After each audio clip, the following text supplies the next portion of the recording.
to make the wall more stable, what we're going to want to do is tie it to the ceiling. So I have a 2x4 stud board here. It's just going to run from this middle point up to this ceiling stud right here.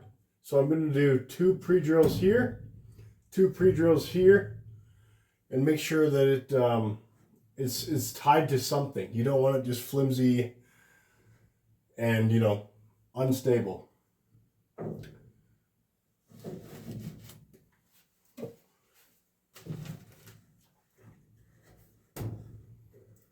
You want to make sure that it's flush on the other side, so when we put the drywall up, it's not affecting that.